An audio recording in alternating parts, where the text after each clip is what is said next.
Hola, aquí Fernando Raúl. Cuando estamos estudiando astrología, uno de los pilares más importantes para entender tanto la dinámica de los planetas como de los rashis o los signos zodiacales es entender a los elementos. Y el concepto de los elementos puede ser un poco complicado para el neófito que no conozca acerca de la astrología, de la alquimia o de diferentes ciencias ocultas, ¿verdad? A continuación, vamos a hacer diferentes diagramas y gráficas para que la persona allá afuera pueda entender a cabalidad y mucho mejor el concepto de los elementos. ¿Okay? Aquí voy a estar utilizando conceptos del mundo helenístico y también conceptos del mundo védico, ¿verdad? Yo practico la astrología védica, así que van a ver muchas cosas de la ciencia védica, pero a la misma vez van a ver conceptos del mundo helenístico, del mundo griego específicamente. Primero que nada, vamos a empezar con lo más básico, ¿verdad? Como algunos de ustedes sabrán, en la ciencia védica hay tres cualidades primarias que componen la totalidad del Maya en el cual nos encontramos. El Maya siendo la ilusión del mundo concreto donde nuestros espíritus toman forma material, ¿verdad? Porque somos espíritus teniendo experiencias materiales. Y esas tres cualidades primordiales se llaman las tres gunas, ¿verdad? Y tenemos la guna tamásica, la guna rayásica y la guna sátvica. En términos sencillos, la guna tamásica es la quietud, ¿verdad? Ok, esa es la guna tamásica. Es básicamente la idea de la inercia. Es la guna más sencilla, ¿verdad? En el Bhagavad Gita se asocia con la cualidad de la ignorancia. Pero hay que recordar, en las gunas no hay nada malo ni nada bueno, es meramente tipo de energía. Cuando vienen las propiedades maléficas o benéficas son en la expresión con el ser humano, ¿verdad? Y cómo él la expresa. Esta es la guna tamásica y es la idea de la inercia, la falta de actividad. No hay energía, básicamente es una inercia silenciosa. Entonces, lo opuesto a la guna tamásica es la guna rayásica, que es la guna de actividad, de movimiento. Vamos a ponerla aquí.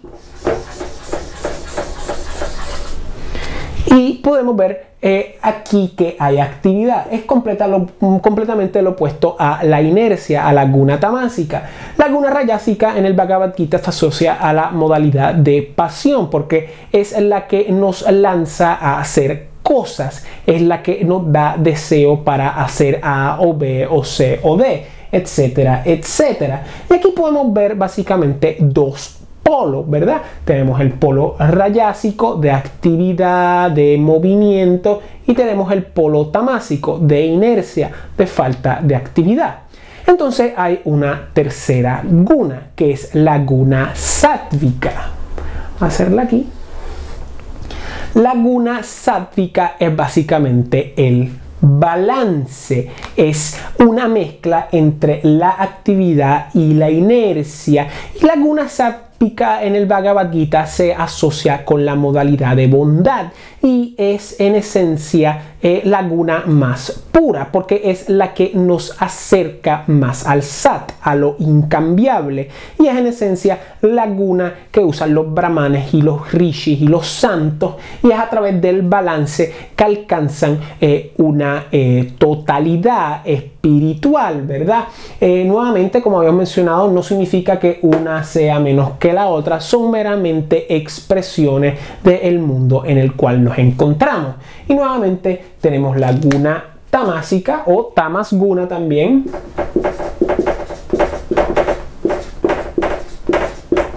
rayas guna,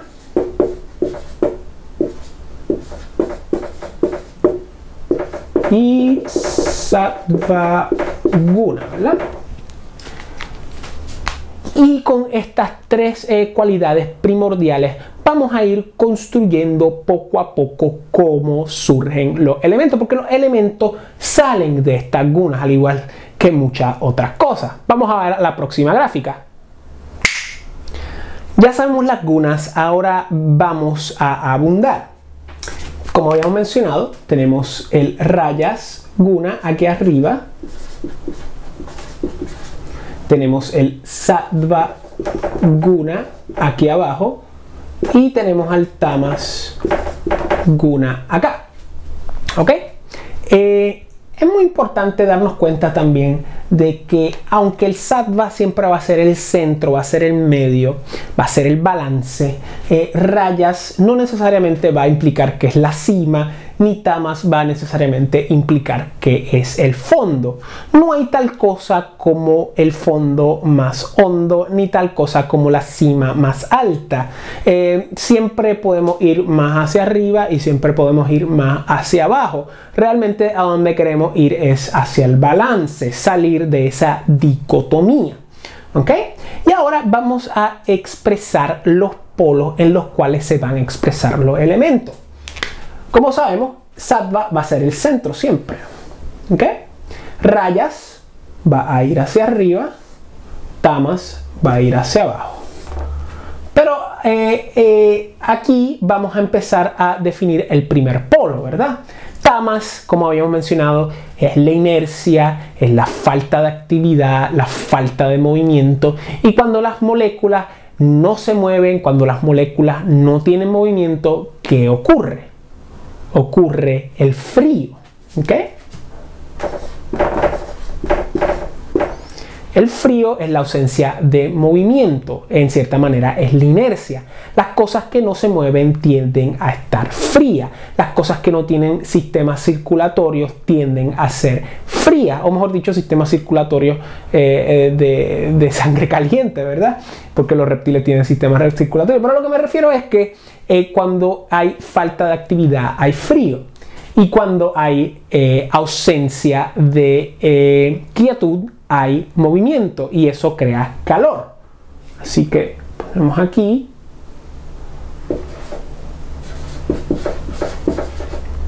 Con movimiento va a haber fricción, va a haber actividad, va a haber transformación y por ende va a haber calor. Aquí ya vemos los polos iniciales de los elementos, calor y tenemos el frío. Y esos van a ser el polo principal, ¿ok? Pero hay otro polo que lo vamos a poner acá. ¿Ok? Y de la misma manera que hay frío y caliente, también está el aspecto de la humedad. Y la humedad va a crear el agua, que es una parte básica de los seres vivientes en esta tierra, ¿verdad? Y la humedad va a tener dos polos de la misma manera.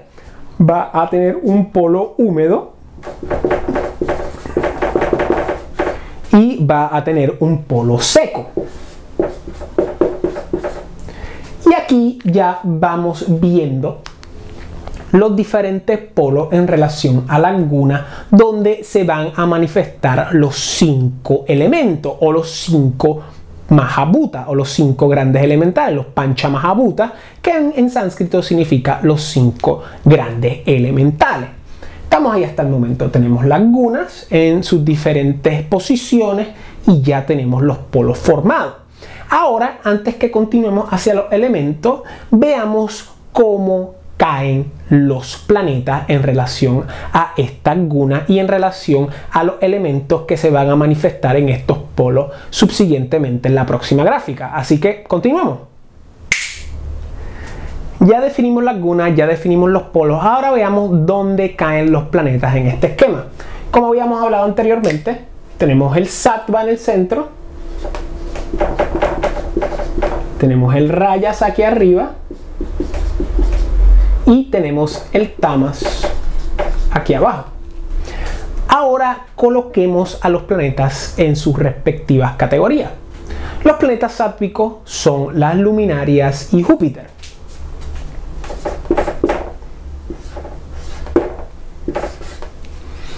Los planetas sáttvicos son los planetas más puros, son en gran esencia los planetas más espirituales. Los planetas rayásicos van a ser Mercurio y Venus.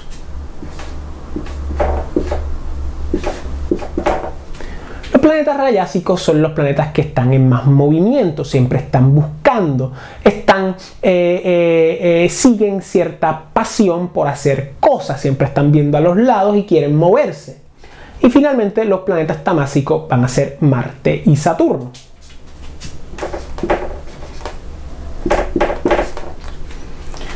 Los planetas tamásicos son los planetas más básicos, son los planetas que se utilizan para la sobrevivencia, son los planetas en esencia más bestiales en términos de la animosidad. Sencillamente se utilizan para sobrevivir nuestra forma material. Y aquí tenemos los planetas y donde caen en el esquema de gunas. Primero tenemos al Sol, a Júpiter y la Luna. En la tradición védica se dice que la Luna y el Sol son nuestros ojos, ¿verdad? Como algunos sabrán, el Sol y la Luna no rigen ninguno de los elementos, pero son planetas sáttvicos. Y dicen también que Júpiter es el tercer ojo. Y vamos a acordarnos de este esquema porque la vamos a usar en la próxima gráfica, pero hay que recordar, el Sol y la Luna no rigen elementos, no obstante, la Luna siempre se asocia con el agua porque es un planeta mojado y el Sol siempre se asocia con el fuego porque es un planeta de fuego. Y Júpiter sí rige un elemento y es el elemento del éter, el cual proporciona el espacio para que los otros 4 elementos se manifiesten. Así que los dos ojos va a proporcionar un elemento, pero no rige ninguno, y el tercer ojo va a proporcionar el espacio. Así que Júpiter va a proporcionar el espacio del éter para que se manifiesten los otros elementos. Y los planetas rayásicos van a ser Mercurio y Venus. Mercurio rige la Tierra, vamos a poner la Tierra aquí, y Venus rige el agua. De dicho modo, Marte rige el fuego y Saturno rige el aire. Y como podemos ver, los planetas rayásicos van a regir los elementos femeninos y los planetas tamásicos van a regir los elementos masculinos. Ahora bien, ¿qué son estos elementos y cómo se van a expresar en los polos que habíamos descrito en la última gráfica? Ahora vamos a combinar las 3 gráficas que hemos hecho en una gran gráfica para concluir y poder explicar a totalidad la dinámica de los elementos. Continuamos. Empecemos dibujando los planetas sáttvicos como los habíamos descrito anteriormente.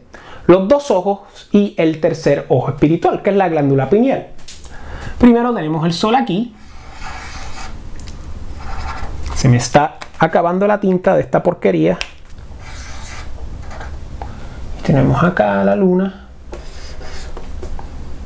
Vamos a ponerlo así.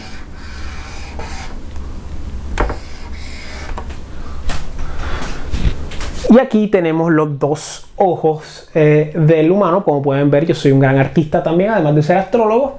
Y están en manera diagonal, ¿verdad? Ahora dibujemos el tercer ojo de Júpiter.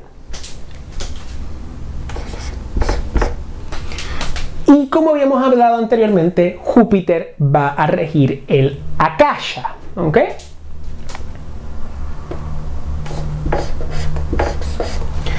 Y el Akasha proporciona el espacio para que los elementos se manifiesten. Así que vamos a hacer un eje.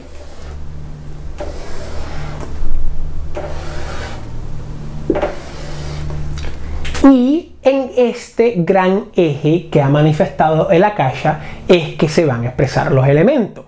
Ahora, como habíamos hablado, esta es la guna sátvica porque tiene a los planetas que representa el sattva, que son las luminarias y Júpiter. Ahora, como habíamos dicho anteriormente, Rayas va a estar aquí arriba y Tamas va a estar aquí abajo.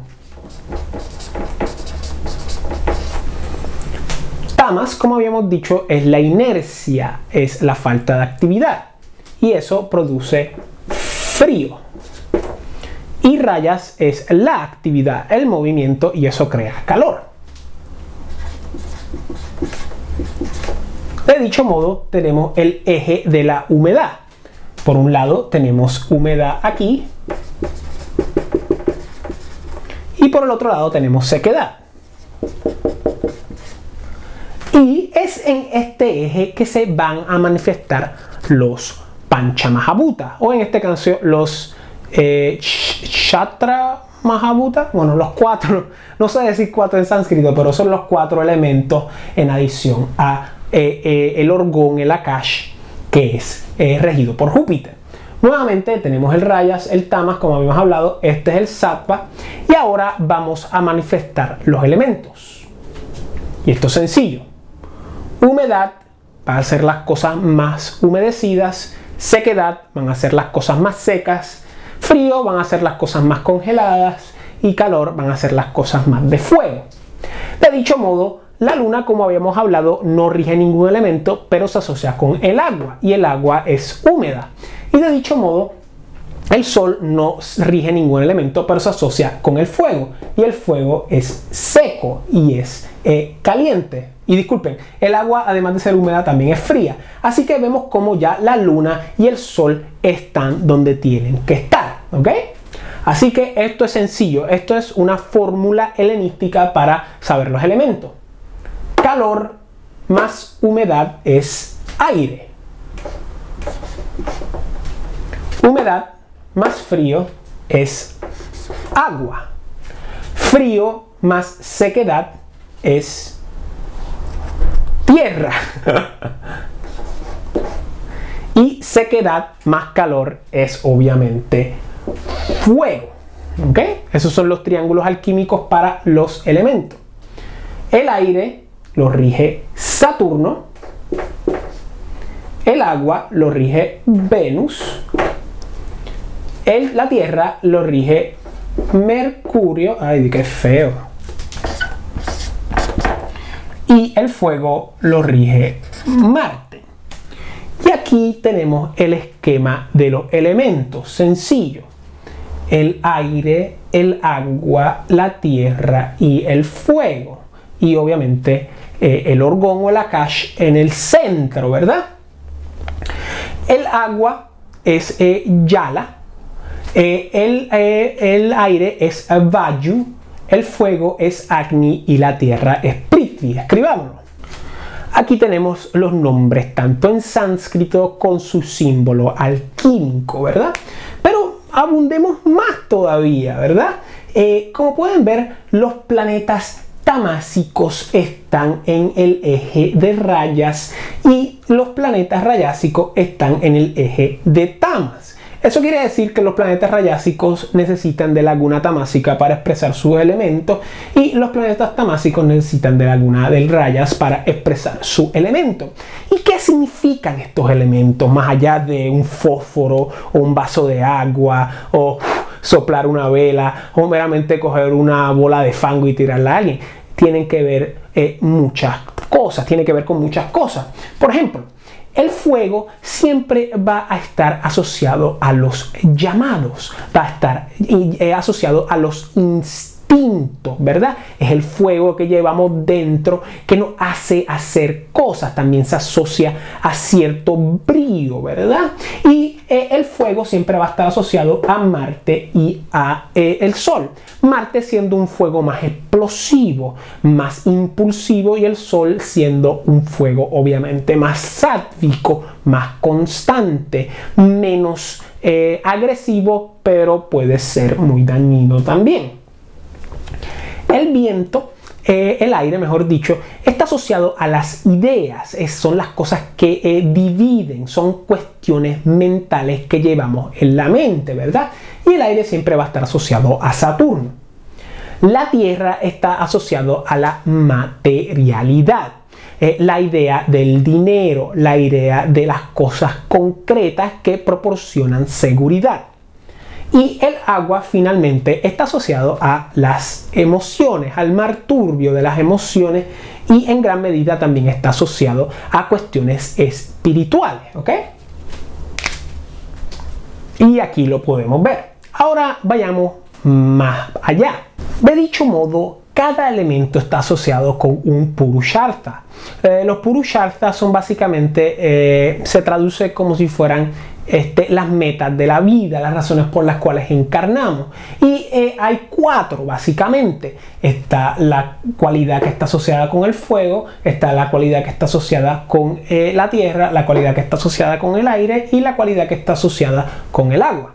Empecemos. El Purushartha del fuego es el Dharma, y básicamente el Dharma es seguir el llamado, seguir nuestros instintos, y puede ser diferente tipo de llamado. Instinto puede ser un llamado instinto tamásico, uno rayásico o uno hasta tamásico, y es la idea de buscar más allá. Muchas veces se la asocia con espiritualidad, pero espiritualidad institucionalizada como religiones. También se la asocia también con gobernancia, con posiciones de poder y también hasta con posiciones de lucha y agresividad.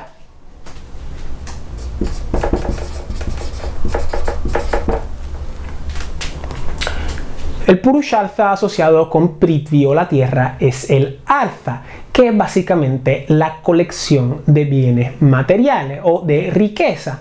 Y nuevamente puede ser un Artha tamásico, un Artha rayásico o un Artha sátvico. Y es la búsqueda de riqueza, de dinero, de joyas. También en cierta manera puede asociarse con cuestiones científicas, de buscar la materia, de experimentar, y también a cuestiones de poderío administrativo, de gobernancia y burocracia.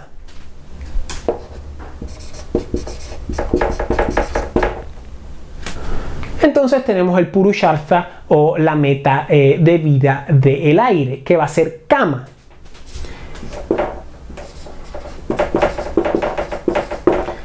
Y para que los que no sepan qué es Kama, les voy a dar una pista. Kama Sutra. Kama es placer, Sutra son como pequeños extractos reducidos, como unos pequeños, casi poemas, casi haikus, ¿verdad?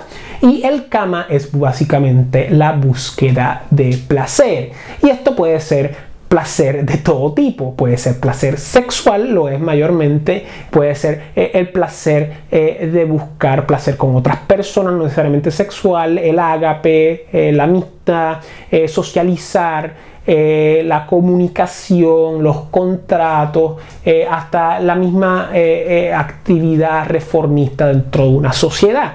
Y eso todo trae placer, Kama. Y finalmente tenemos el Purushartha de el agua, que va a ser el moksha.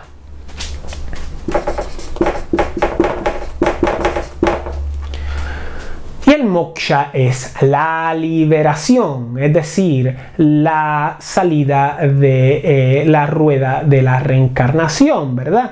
Y es la idea de liberarnos de nuestras cadenas terrenales y pasar a locas superiores. Esto se hace a través de la espiritualidad y de la práctica mística, a diferencia de la práctica del Dharma, que es una religión más institucionalizada. El moksha no necesariamente tiene que ser un camino institucionalizado, puede ser un camino interior, un camino emocional, un camino místico, para así poder alcanzar la liberación. Ya hablamos de los Purushartha, vamos más para allá y veamos cómo los elementos se asocian a las castas. El fuego está asociado a los kshatriyas.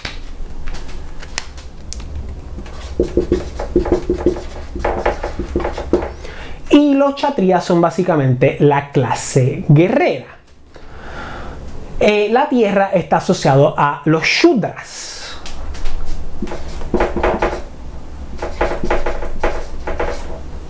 Y los shudras son la clase esclava.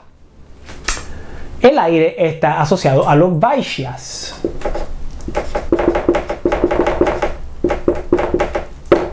Y los vaishyas es la clase de mercaderes, de comerciantes. Y finalmente el agua está asociado a los brahmanes.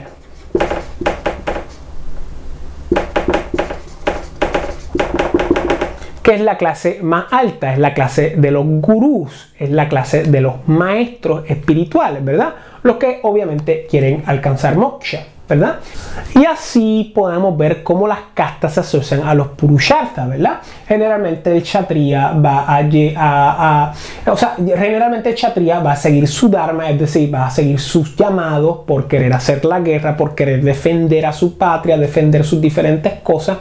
El shudra, el esclavo, va a querer seguir el artha, que es la colección de bienes materiales, y concentrarse en el dinero, en las cosas finitas de la materialidad, ¿verdad? Eso hace mucho sentido con las personas hoy en día en el Kali Yuga, ¿verdad? Que nada más están buscando las cosas materiales. Eso no quiere decir nada malo. De hecho, el Kali Yuga es la era de los Shudras en gran medida. Todos somos Shudras en esta era. El Vaishya busca el kama, busca el placer de tener interacción con las personas, el placer sexual también. Y de dicho modo, el Brahman busca el moksha, busca la liberación, ¿verdad? Y aquí podemos ver un esquema sencillo de cómo podemos entender a los elementos. Pero eso no es todo, sigamos abundando. Y ahora vamos a ver el ciclo creativo de los elementos según la ciencia védica. Y empieza con el Akash, regido por Júpiter. El Akash va a producir el aire. El aire va a producir el fuego. El fuego va a producir el agua. Ay, Dios mío, se me van a dañar los marcadores. El agua va a producir la tierra y finalmente la tierra va a producir el éter, ¿ok? Y de dicho modo el éter tiene el potencial de destruir el aire tiene el potencial de destruir el fuego tiene el potencial de destruir el agua tiene el potencial de destruir la tierra y la tierra tiene el potencial de destruir el éter. Es la idea de que el producto o el elemento que produce el próximo elemento también tiene el poder de destruirlo. Y como podemos ver, esta es una manera sencilla, introductoria, de poder entender mejor los elementos dentro de la tradición astrológica, como en cualquier tipo de tradición esotérica que se deje llevar por estos esquemas. Espero que les haya gustado este video, denle like, suscríbanse a mi canal si no lo han hecho, Fernando Raúl Astrology, el mejor canal de astrología en español en YouTube. Y si desean bajar su reporte astrológico personalizado y conocer todas mis consultas astrológicas, por favor no duden en visitar mi website fernandoraulastrology.com aquí en el Ganesha, donde pueden ver todo esto. Y aquí, como siempre, Fernando Raúl, siempre a la orden. Cuídense.